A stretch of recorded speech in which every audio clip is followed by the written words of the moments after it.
Hi, everyone. Hello, Leela. Hello, Teryn. Thank you for joining us.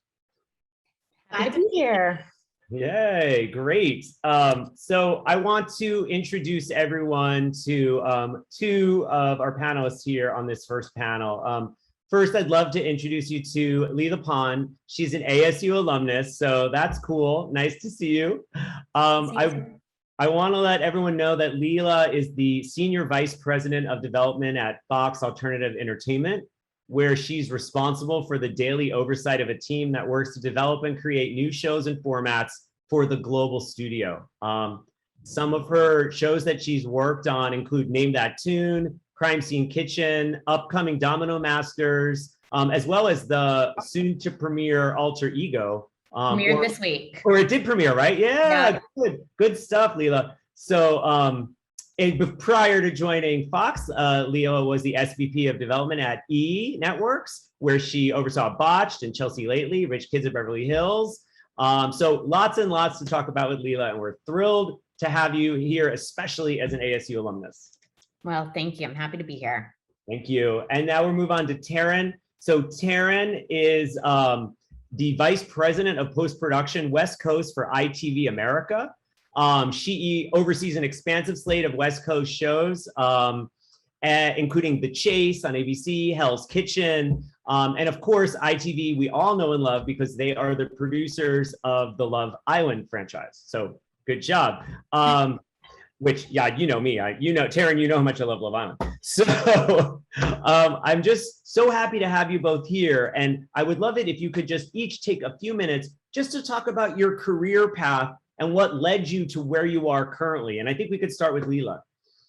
Yeah, sure. So I'm originally from Tucson and actually found a love of television production early on. So I would work at the local cable access channel and knew immediately that I wanted to go to Arizona State, not only because it was still close to home, but the Cronkite School was really kind of my ultimate goal for school. So I moved up to Phoenix when I graduated, and with an eye to just make it into the Cronkite School. And I think my sophomore year, I was able to join the Cronkite School, and it kind of opened up a million doors for me. So, I got an internship at the ABC affiliate. I think it was 15. I don't know. It's been that long.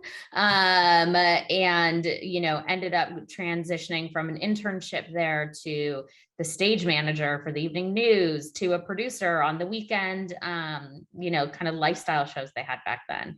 And so I had just an amazing opportunity through school to be able to kind of expand that. And then from there, as soon as I graduated, I moved out to LA because I knew I wanted to do unscripted. And I'd always had a love of unscripted, whether it be game shows or travel shows or dating shows or anything like that. I've always had a passion for it. I think that there's a small group of us that moved to LA to do unscripted, wanted to do unscripted, landed in unscripted, and are grateful to be here. And so, it's always fun to kind of find other people that have had that journey as well. So I got out here, and, the one piece of advice I would give to everybody, I had been a producer at ABC. I had done this, I had done that. It doesn't matter. You get out here, you get your foot in the door, right? So I ended up, my first job was as a receptionist for a management company. And ultimately, through kind of moving from management company to that management company bought Dick Clark Productions. So I ended up working with them for a while. Then I went to 20th Century Fox and the CW, kind of all through coordinator, assistant jobs. So a lot of kind of executive support jobs. And then finally got a chance to land at E as their manager of development and current. And I was at E for 12 years. So stuck there for quite a long time. And then ultimately was the head of development for the network. And then only about 2 years ago, decided I was ready for a new challenge. And that was right when Fox had announced that they were creating a new alternative studio. And so at that point, I somehow wiggled my way into the right rooms. And I think I caught the back half of that last panel. And I will tell you, every single job I just mentioned, with the exception of the first one, I got because I knew somebody. And those relationships are everything. And so, you know, like I said, kind of wiggled my way and convinced them that I could do this job of overseeing development for their new unscripted studio. So that was kind of my path. Thank you, Leela. I think it's funny, we have so many similarities in that I also like graduated from ASU with my degree from Cronkite and moved to Los Angeles because I knew I wanted to work in unscripted. And I think people were like, oh, but don't you want to make scripted TV, or don't you want to work in film? And I was like, no, I actually just love unscripted like that. I just want to do that. So I really I feel like we're sort of similar on that page. Let's go to Teryn. Teryn, I'd love to hear about your journey to where you are now. ITV is an incredible company, global production powerhouse. Let's talk about it. Yeah, I actually started my career in Los Angeles actually as a receptionist as well, except for a media company that was building websites for blockbuster movies. So like the Australia film with Nicole Kidman and Hugh Jackman, like I got to screen that ahead of time and we built a website around that film. So that's kind of how I started. And then I quickly moved into being a producer for them. And probably right around 07, like as the whole infrastructure was, we had our crash of 08 crash. I actually decided to jump into unscripted at that time. And it was through a connection as well. And I was very thankful because that was a tumultuous time. And, but unscripted, it excelled during that time because it was cheaper programming to produce. So a lot of the big networks and that weren't paying as much for scripted content were funneling money into unscripted content. So, so I was very busy actually during that time and got to work on, I started in production actually and not in post.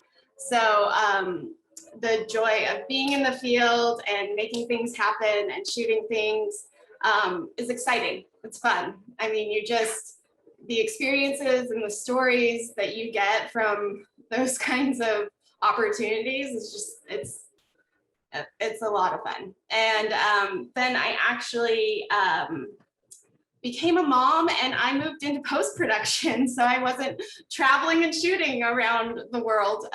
So that has been such an amazing transition to kind of see the full scope from production to post and how important it is to understand and know how to produce a show in the field. And then also on the other hand, to know how to create a show in post, in edit, and how those work together. So it's been incredible. And I kind of started on the post side of things at a production company in LA, but then I actually was working for High Noon Entertainment in Denver for a while and was their director of post there. And then they were bought by ITV. So High Noon is now one of the labels that produces content for ITV. And then I was able to move back to LA, which was a desire of mine. And so back here and working at ITV, so. Well, thank you, Teryn. I'm so happy for you to join us as well. I love that we've got a broad spectrum of experience represented in this panel. I think it's super exciting. I also want to introduce my co-moderator of this panel, Nita Blum. She's a clinical assistant professor of production at ASU. Nita, are you with us? Yes, hi. Hi, everyone. Thank you for having me. It's Nita Bloom, but all good. It's fine. Yes, I'm here at ASU. I've been here for 3 years, and I'm really excited to talk to both of you, our guests today, because in a long, in a past life, was a producer in Hollywood and reality TV. And I started my career at the History Channel, went to Annenberg Space for Photography and produced for them. I worked for Lifetime and all these, a lot of reality TV based productions.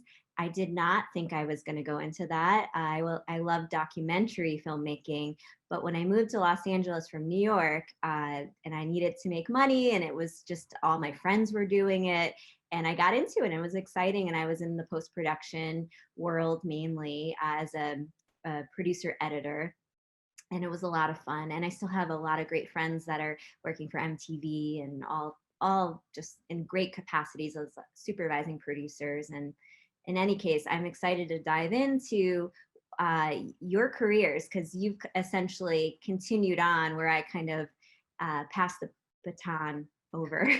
And I love to hear how that's going for you all. So thanks for having me, Roy and Adam and Barry and Andreas and everybody. So.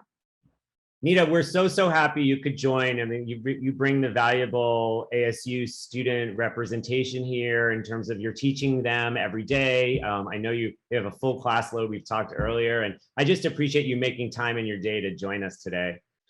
So I'd love to talk about projects that you're each working on right now that you're just so excited to. Like, now's your chance to kind of brag a little.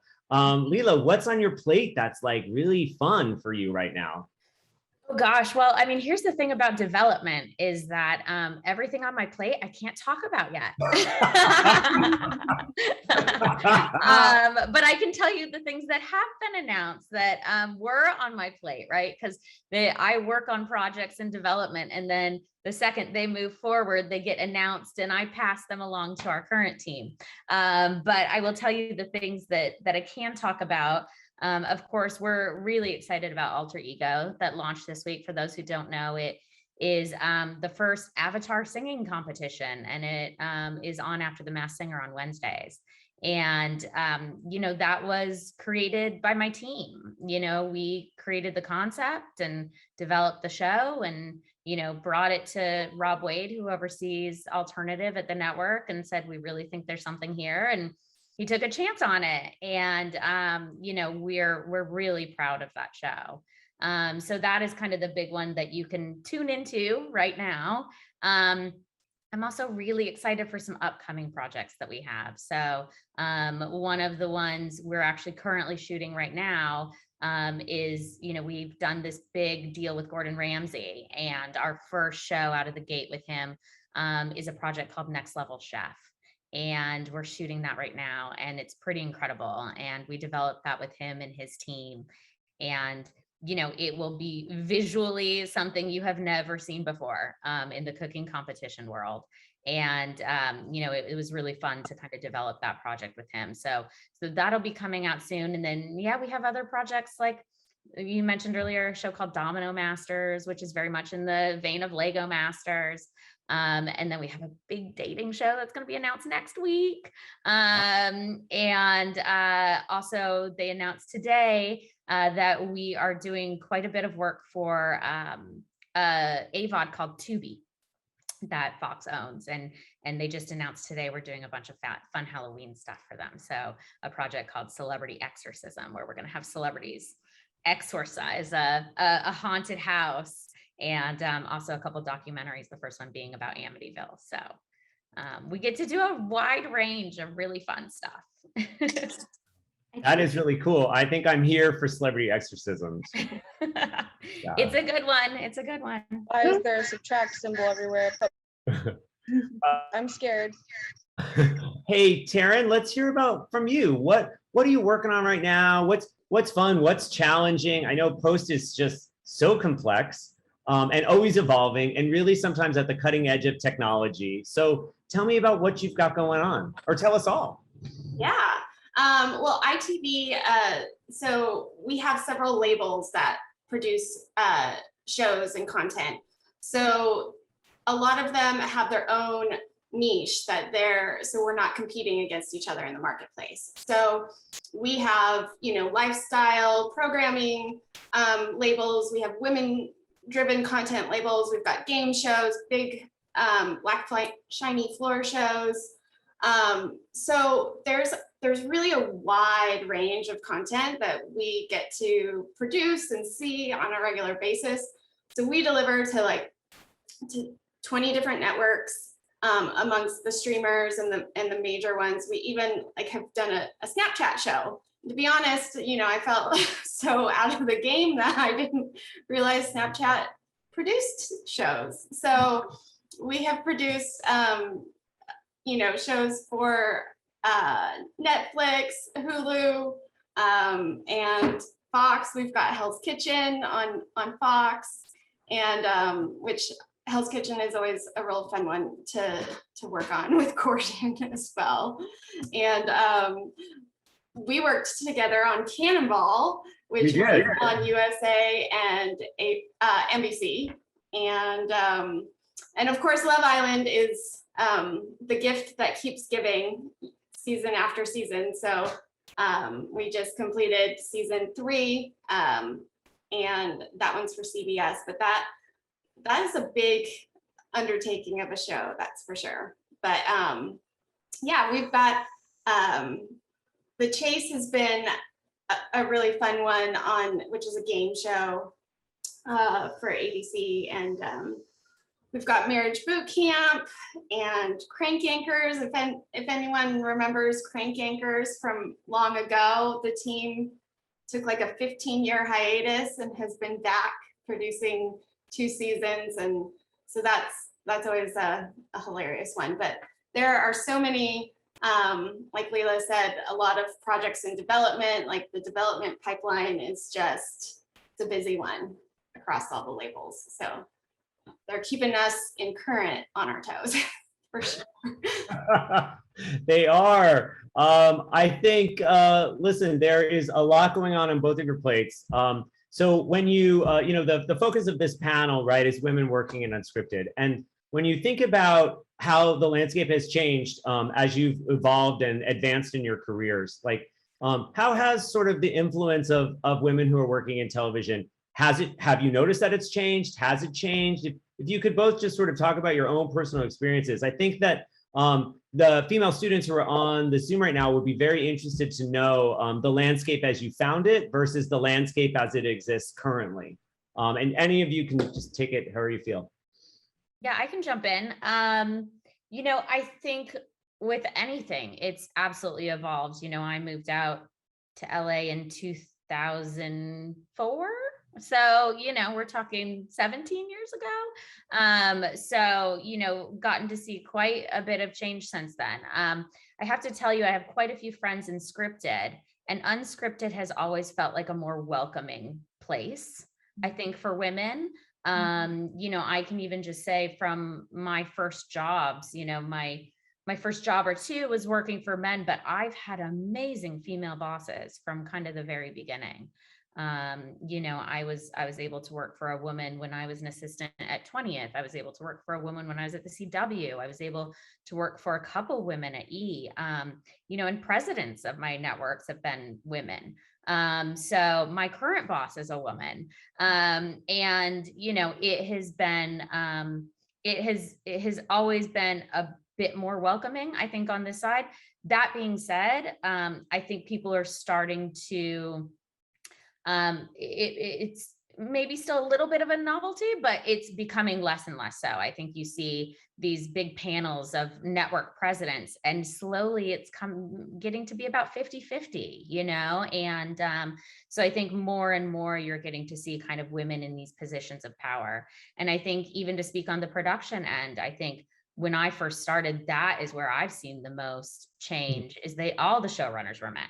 When I first started, there wasn't female showrunners. Maybe there were co-EPs, but now I would say at least a third to half of the showrunners I work with are women. And, that has been, I think, the biggest change is seeing production come. Do we have a long way to go? Yeah, especially in post, I feel like. I mean, Teryn, you can speak to that probably more than I do, but I would say that specifically is an area that I think we have a lot of work to do in. The other thing I would say about being a woman in this industry, and Teryn, I'm curious if you have the same experience, but I have noticed when I first started in this industry, you had to be a woman who kind of acted like a jerk to be taken seriously, right? Like you had to be like the hard nose, I'm not going to use language, but you had to be kind of mean, right? I think to be taken seriously, at least when I first started. And I think what the world has changed to, and what women have realized, and what I'm hoping is continuing to be the trend, is that you don't have to be that anymore to be taken seriously.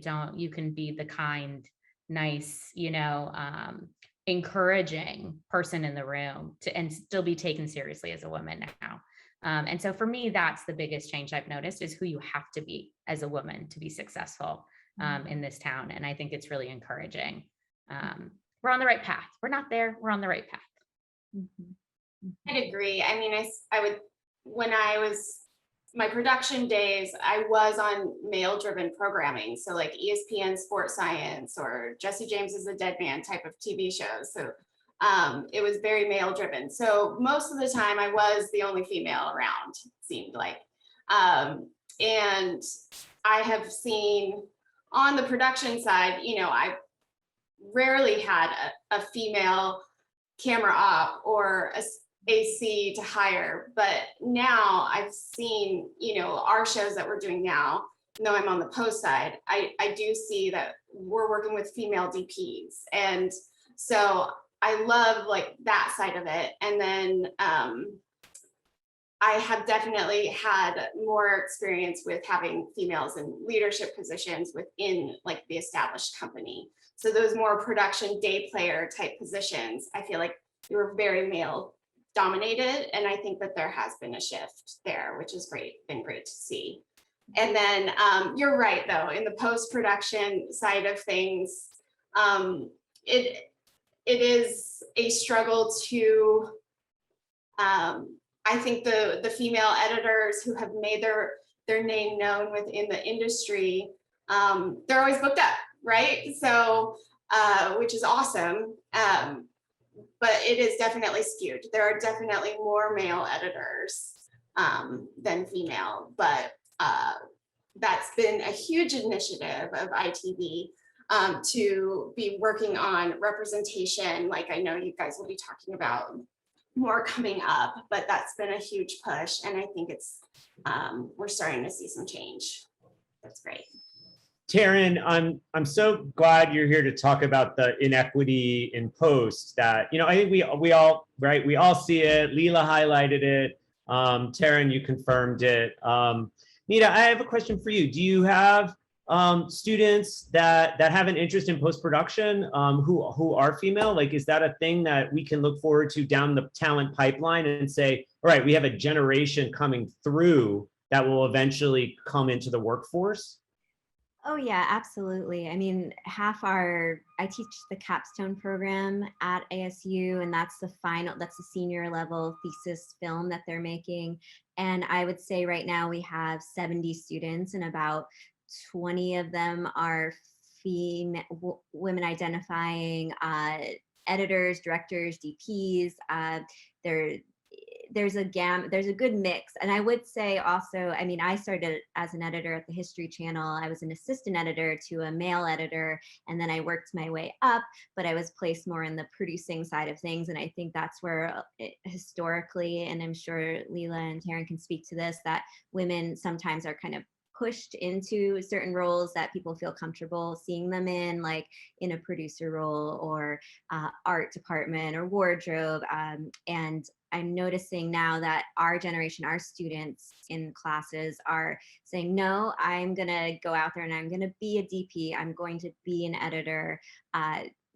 Mainly and historically, I feel like we're not seeing as many women directors, women director writers, women wanting to hold the camera and being allowed that privilege. And so it's really nice to hear Teryn say that on the production side, she's seeing more DPs coming into the space that are women. In terms of post-production, yeah, there are tons of women in the last 3 years I've seen that want to be editors and are ready to get out there and start editing.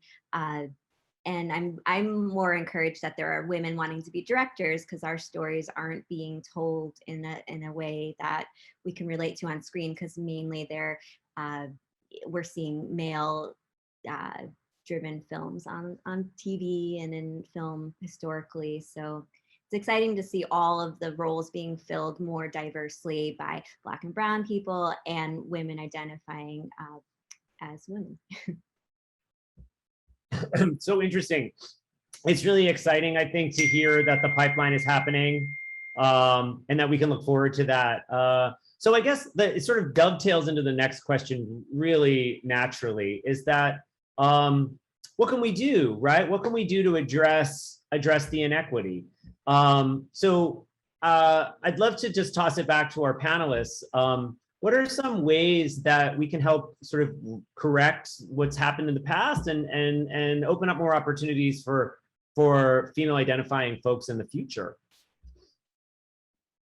Yeah, that's a tricky question. I mean, I think that, I think that things are changing naturally. And I think it does start, Nina, with people like you, it's showing people that these jobs can be for them, because I think a lot of people come into this industry not knowing these jobs can be for them, and not understanding how incredible it is to be able to craft a story in the edit, or, there's things that get glamorized, I think, about our business and what people think they want to be. But I think as long as people know that they can pursue exactly what they want to be, I do think the industry is changing to support that. And I think if there's one thing I've seen time and time again work in our industry, it's somebody who doesn't give up on their passion, right? Like, if you want to come out here and be an editor or be a DP or be whatever you want to be, and just because somebody offers you a different job first doesn't mean that's the direction you have to go, So I think it's really being, knowing what you want and making sure that other people know that too, That's just my take on it. Sorry if you can also hear my dog barking in the background to work from home life. But I would agree that, like, also learning your craft, whether you're like, I know that I want to pursue production and I know I want, so learning everything you can about the production side of things, specifics on cameras, specifics on audio, specifics on lighting. Or if you're, more post inclined, post can be really technical. So digging in and learning your craft, whichever path you're going. But I agree, like, as far as one job doesn't need to necessarily lead directly in a line of a path, right? Like, you can, I think, knowing parts about each side of production or post or development helps in every area. So, and the more relationship building and making those connections is gonna bring you to your next spot. I think that's... Teryn, you didn't want to be a receptionist? I really did, but I didn't go with it. So no.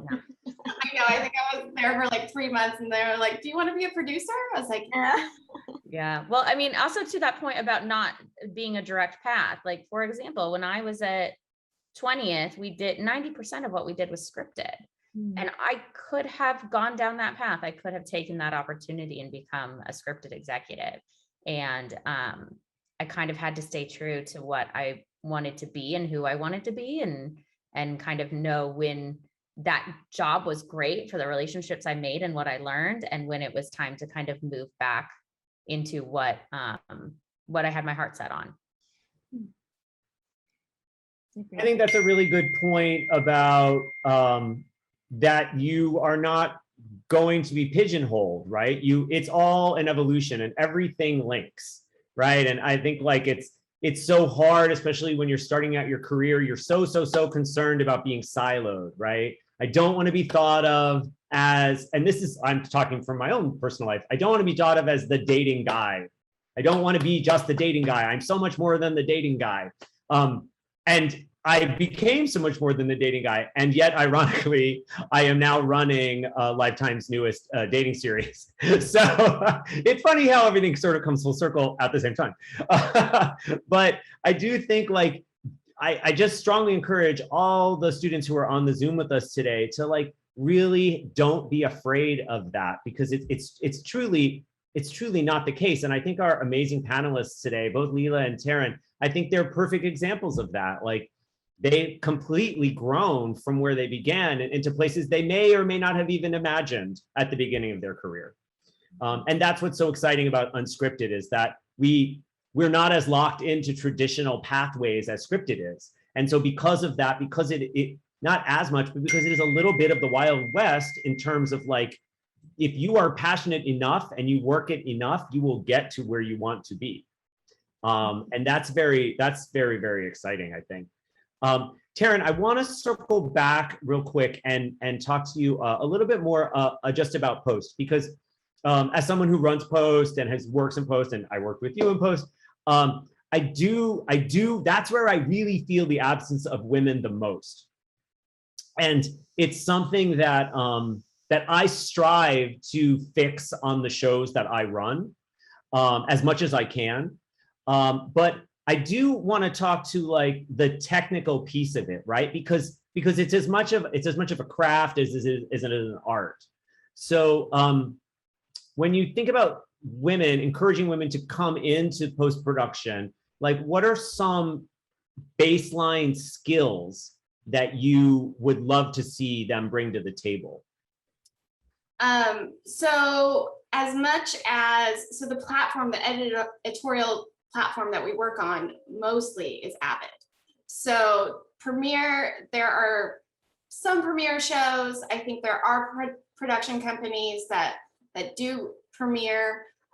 We would only do Premiere for a very specific show, like a Snapchat show where you have to deliver a vertical video, like, or it might have a bunch of graphics. We might decide to do a show in Premiere, but Avid is really the main editing platform that's used. So there is a free version of Media Composer, which is Avid's platform.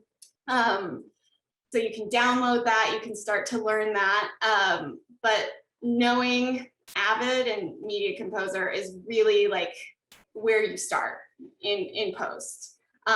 So whether that's as a post PA, doing music cue sheets, or being an assistant editor, knowing Avid's important. And then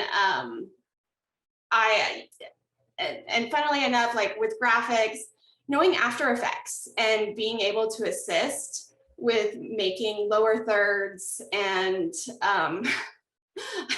lower thirds. So actually knowing After Effects is super beneficial. Like, if I had to choose between an AE who just knew Avid and an AE who knew Avid and the basics of After Effects, I'd go with them, like, a lot. Because it obviously attitude and all the other things of what you hire on, but yeah, those are the basic technical skill sets. That's really good to know. We have a great program at ASU, so our students are learning from one of our professors, Professor Denegris, cutting edge After Effects, and we have a great post-production team. So listen up, students, learn your VFX for sure. It's great advice, Teryn. Yes, Teryn, thank you. That truly is great advice. And I want to pose the same question to Leela. Leela, what's the baseline skill set that you would love to see people come into the industry with if they want to work in development? Oh gosh, curiosity, right? Like, development is it's not really a tangible skill, right? Like, you can have people, as you both know, you can have people who've been in development for 20 years and they'll all look at the same thing and come up with completely different ideas. So, I think for me, and, I was also a current executive for 10 years. So I did do both for quite a while, where I took for those who don't know, you take the show from development all the way through till the very last season that makes it through air. And I will tell you a natural curiosity, because really unscripted television is telling stories, right? It's either telling stories that exist, it's telling stories you create, it's telling stories that are a combination of both. And I think in order to be a really good storyteller, you have to be really curious what happens next. What would happen if we did this? What would happen? And so, for me, just that kind of innate curiosity and love of it's almost psychology, right? Like it really is kind of at its core, a love of kind of trying to figure out the best, components to put together to tell the best human stories. I also think for people who are really interested in the development side, just having an eye for the world around you and what feels like is the next big thing, right? Like it's reading, it's an article that somebody posts on their social media. It's it's something that you hear a friend talking about. It's a character that you see somewhere. It's a trend that you're wondering, what is this? It's we also pitch externally. So one of my favorite things is Netflix always tells us, what's the one question you would want answered if you could do it with a TV show? And so it's like, there's all these different ways that you can kind of create shows. And so I think that just to have a really basic development skill of kind of curiosity and how that could make a show, right? So, because you can come up with an article that's great and you're like, oh, that would be a cool show. Well, what is the show? Like, is it a format? Are you putting people in a house and figuring out what happens based on that article? Are you following stories out in the real world, documentary style, of people who are going through this? Is it arced? Are you following somebody over 10 episodes? Are you following them just for an episode? There's all of these things that go into taking a seed of an idea and figuring out how it makes the best, most compelling show and format. And that just comes with practice too, so curiosity, a little bit of math skills. I find that comes very in handy when it comes to competition shows and game shows. So make sure to go to math classes too. Oh my gosh, that is actually very true. Writing too, by the way, really quick, writing. We put together lots and lots of materials, either when you're on the selling side, the buying side, the current side. You are always writing. You're always writing what a scene's intention is, who this character is, what the arc of the story is going to be, what materials you're putting together to sell a show. Writing. Yeah, that's great. I had a question just from the students are giving us such great questions and comments here. Anna's comment about feeling intimidated in a post world is a little bit concerning for sure. But I would love to hear from, I guess, Teryn, because you have that post-production background. What advice would you give to someone like Anna? I don't know if you could see in the chat her comment about feeling intimidated by a male-dominated field. What advice would you give her coming into the job force and trying to maybe get a position from someone like yourself? And there's Anna coming on the screen. Thanks, Anna. Hi. How would you instruct her? What kind of inspiration would you give her? I think we actually have Anna. Anna, you're here, right? Yeah, she's right there. Yep. Okay, great. Sorry. So I actually, I think this is a great time to be a female going into the entertainment industry. I mean, I think no matter what gender you are, I think that one of the values that the entertainment industry seems to value is paying your dues and getting your foot in the door and proving yourself at each stage that you're at, right? And so if you're wanting to be in post-production, it's seeking out those post-PA positions and learning what's involved in those positions and showing who your team that you're working with, that you have the good communication skills, you are detail-oriented, you are a go-getter. You are willing to say, yes, I'll do what you need, or let me know what you need. Those are, you know, those foundational assets that are needed as a post PA. And then you just rise up from there. But I think that it's interesting because to be an assistant editor, it's more of a technical job than it is a creative. So having that technical inclination needs to be there. But then if your goal is to move on to being an editor, that is a very creative driven, you know, so you kind of have to have a, I do see some people go from story producer to editor, because that creative, you know, meets the technical. So there's so many different paths that you can take, but you know, I think it's just those first opportunities and making those first connections and showing people that you're driven and that you can do that job, and they'll give you more and more responsibility. Thanks, Teryn. I think we have a student question from Jacqueline. Jacqueline, are you here? Hi, Jackie. Hi, yeah, I am here. I do have a question. When Leela was mentioning all the shows that were upcoming or that she had in development, I was wondering how she came up with the new unscripted concepts. Are they in-house ideas or do they come from outside sources?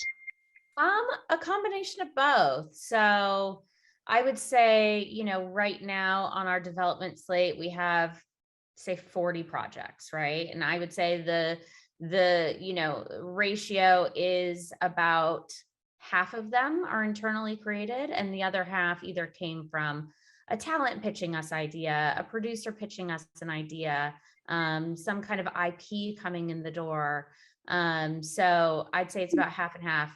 Alter ego, I'll tell you, it's kind of a funny story. We were coming up with, you know, this idea of how can we do a singing competition for people who really deserve a second chance, or people who've never really gotten a chance, because I love the voice, don't get me wrong, but the second you turn around and you see them, like, the hook is kind of gone, right? It's kind of every other singing show then. And so what if the judges had to really just judge them on their voice until the very end, until they were eliminated and their appearance never really got in the way? And then that kind of snowballed into, well, you look at like Lady Gaga or Eminem, or, you know, even all these kind of new names, they all perform as alter egos. You know, they all perform as this character that they create that gives them that confidence, that gives them that persona to come out there and just be who they've always wanted to be. And so those two ideas kind of came together for us. And we thought, what if we create alter egos? Okay, what if those alter egos are in fact avatars? And this is kind of like almost a video game meets The Voice. And at one point we had even discussed, like, is it a house show? And like the avatars are on one side and the real people are on the other, and the real people don't know like which one of each other is which avatar. And, you know, we went through, in any development phase, we went through about 20 versions of the show before we landed on this one. And so it really just kind of all starts with a seed of like, what if? You know, and that's really what it comes from. Domino Masters is a different one, just because you know, we knew that this kind of toy competition space was really working for Fox, and we'd seen some incredible domino toppling videos on YouTube, and really kind of leaned into that to see if there was a whole competition there. Crime Scene Kitchen was one that was actually pitched to Fox and us by the producers of Big Brother, so that was an example of an external one that we then got looped in to help develop. Fantastic. This is such good information, Leela. Thank you. I have a question from Laura. Laura, are you on? Yes, I am. Yeah, I actually had several. I'm trying to remember which one I was going to go with it, but I guess the biggest one is I'm sure the question goes with any sort of production or post-production in any sort of film, documentary, or unscripted show. But have you ever, as women, run into an issue, well, of doing shows that are commonly considered male-oriented? Like, shows like Duck Dynasty, Tiger King, or even those Discovery or Animal Planet shows where it mostly revolves around, they're kind of action packed and typically trying to find the right words for it, but it's just something I've noticed looking primarily at science fiction shows or superhero films, and then I looked further on and saw a lot of documentaries. There seems to be sort of the Love Island shows, the cooking shows, and then the Survivor shows. Kind of dating myself with that one.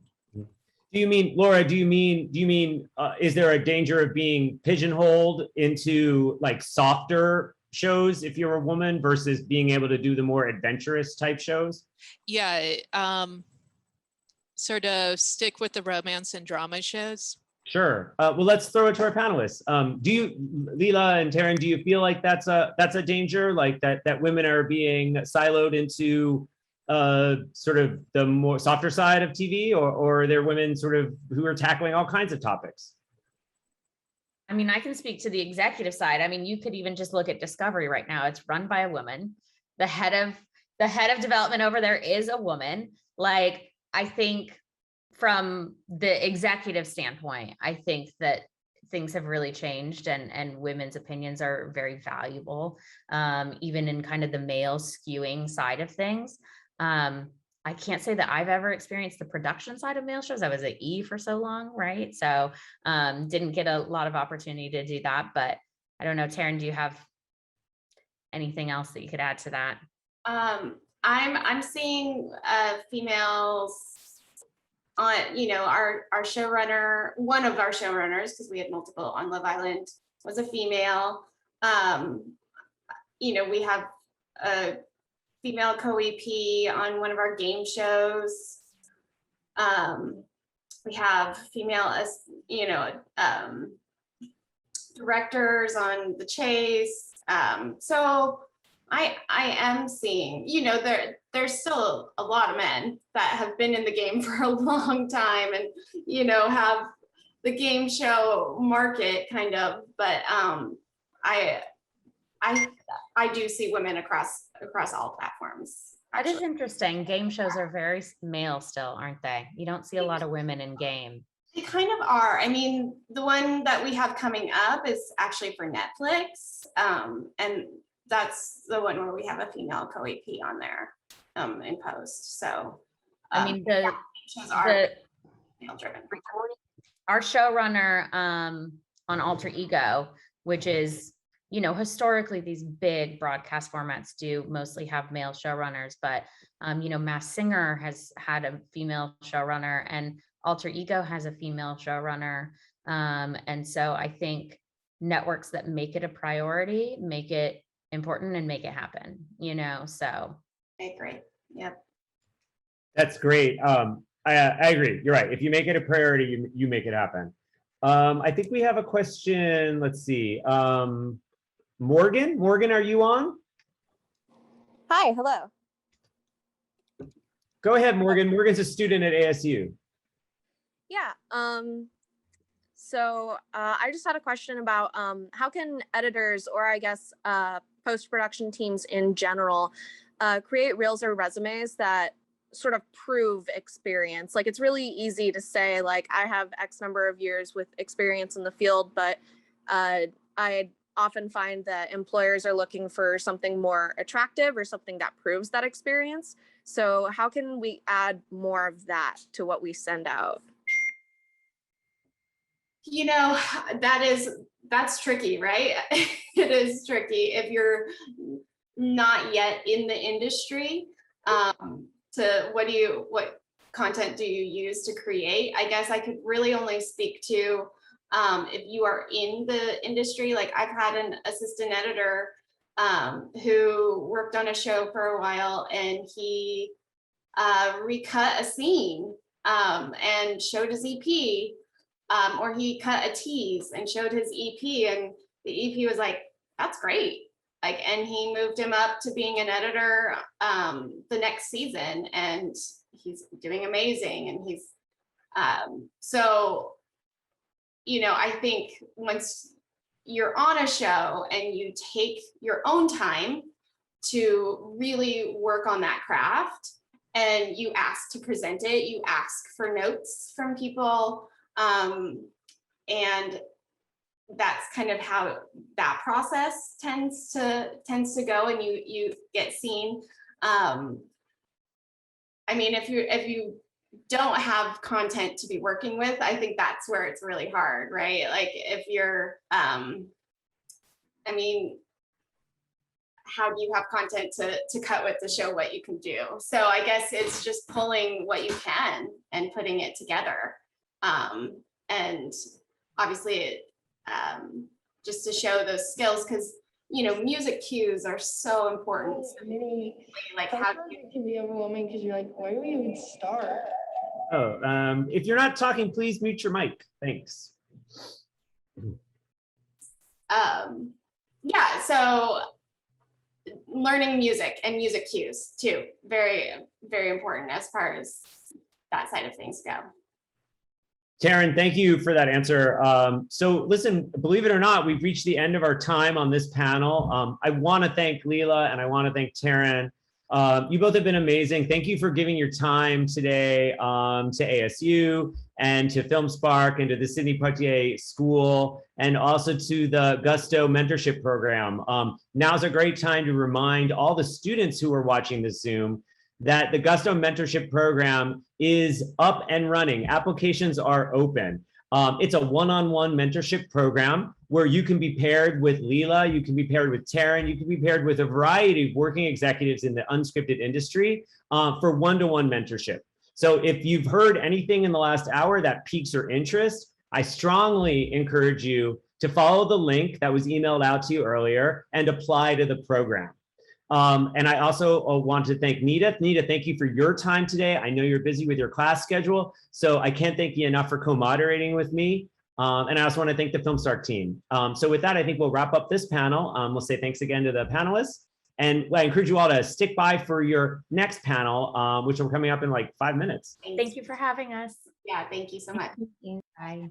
Bye, guys.